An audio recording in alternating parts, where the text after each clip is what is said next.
بسم اللہ الرحمن الرحیم۔ طبرستان میں ایک ظالم بادشاہ تھا، شہری لڑکیوں کے ساتھ بدکاری کرتا تھا۔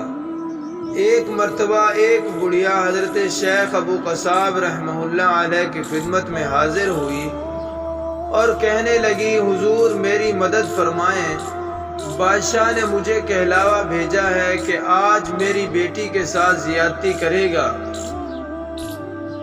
یہ منحوس خبر سن کر آپ کے پاس دوڑی آئی ہوں، شاید آپ کی دعا سے وہ بلا ٹل جائے۔ شیخ ابو قصاب رحمۃ اللہ علیہ بڑھیا کی بات سن کر کچھ دیر کے لیے خاموش ہو گئے۔ اس کے بعد فرمانے لگے، بوڑھی ماں، زندہ کے اندر تو کوئی ایسا نہیں رہا، تو فلاں قبرستان جا، ہاں تجھے ایک شخص ملے گا جو تیری حاجت پوری کر دے گا۔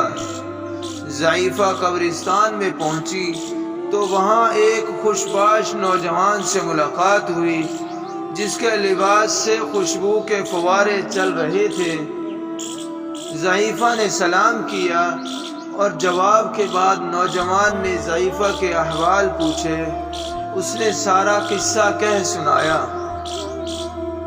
نوجوان نے ضعیفہ کی ساری بات سننے کے بعد اس سے کہا، تو پھر شیخ ابو قصاب کی خدمت میں جا اور ان سے دعا کے لیے کہہ، ان کی دعا قبول ہوگی۔ بڑھیا نے غصے سے کہا کہ زندہ لوگ مجھے مردے کے پاس بھیجتے ہیں اور مردہ مجھے کہتا ہے کہ زندہ کے پاس جاؤ، کوئی میری حاجت روائی نہیں کرتا، بھلا اب میں کہاں جاؤں؟ نوجوان نے پھر ضعیفہ سے کہا، ابو قصاب کے پاس جاؤ، ان کی دعا سے تیرا مقصد پورا ہوگا۔ ضعیفہ پھر شیخ ابو قصاب کے پاس آئی اور انہیں سارا واقعہ بیان کیا۔ شیخ نے سر جھکایا اور ان کا جسم پسینے سے شرابور ہو گیا، پھر ایک چیخ ماری اور منہ کے بل گر پڑے۔ اسی لمحے شہر میں شور و ہنگامے کی آواز بلند ہوئی۔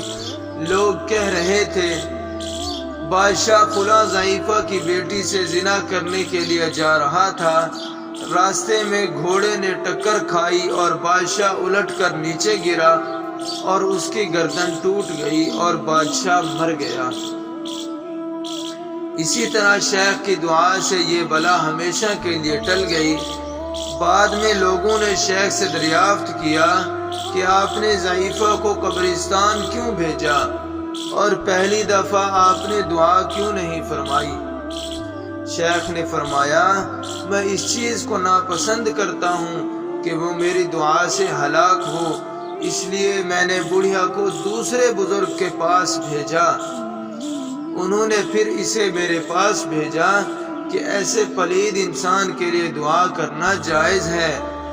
دعا ہے اللہ رب العزت ہمیں اس پر عمل کرنے کی توفیق عطا فرمائے اور گناہ سے بچنے کی توفیق عطا فرمائے، آمین۔